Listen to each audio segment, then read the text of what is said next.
Pratique regularmente. Isso aqui meio que é, né, redundância. Né? A gente sempre fala que para você ser um bom massoterapeuta, para você conseguir desenvolver suas habilidades manuais, não tem nada melhor do que a prática. É mão na massa mesmo, não tem segredo, não tem segredo. Você precisa aperfeiçoar suas habilidades de massagem através da prática constante. Você tem que experimentar diferentes técnicas e aprimorar o seu toque, tá? A sua técnica, o toque terapêutico. E isso faz toda a diferença. Agora, não adianta praticar por praticar. Você tem que ter um método, você tem que ter a sequência, tem que ter o passo a passo.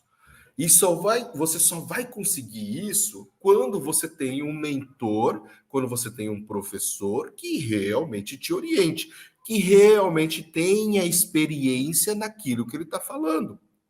E por que eu digo isso? Porque quando você aprende uma sequência de um professor, de uma técnica que respeita os princípios da técnica, que aprende do modo como realmente precisa ser ensinado a técnica, isso faz total diferença. Sabe por quê? Porque geralmente essas sequências, elas pensam em todos os aspectos que demandam as dores dos clientes.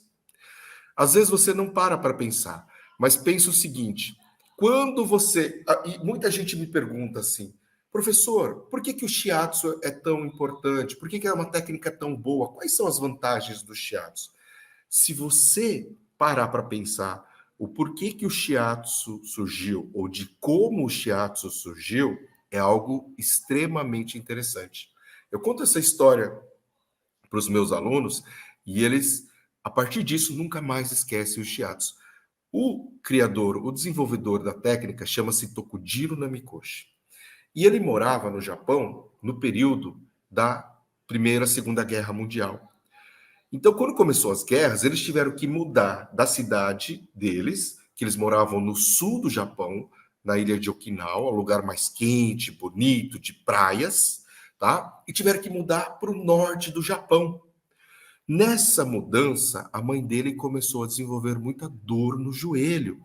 É o que a gente hoje conhece como artrite, né? Artrose no joelho foi desgastando, tá? E como estava numa região mais fria, ela já tinha isso lá no sul. Mas como era uma região quente, ela não sentia tanta dor no joelho. Mas quando ela mudou para o norte, essa dor no joelho começou a aparecer constantemente.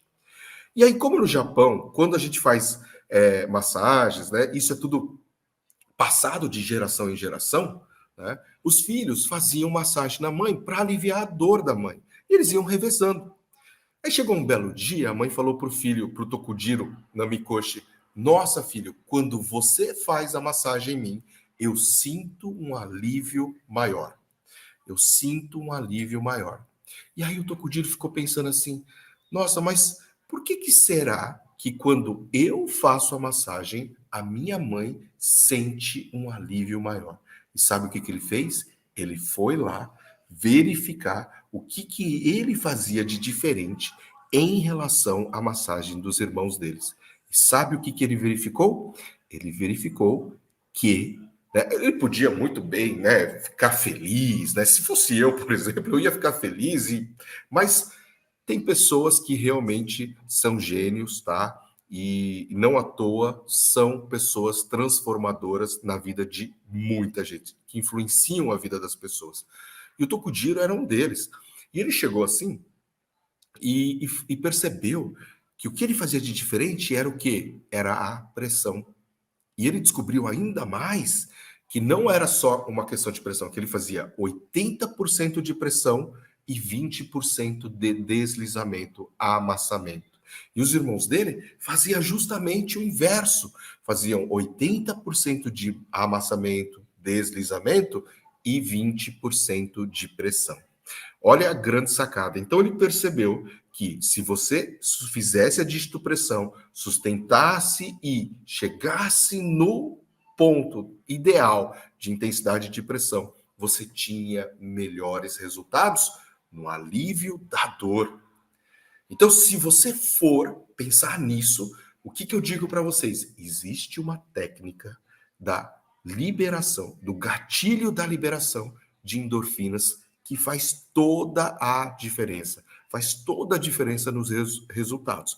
Só que você só consegue aprender essa técnica do gatilho da liberação da endorfina se você praticar. Se você não praticar, não adianta, você não vai conseguir desenvolver tal resultado.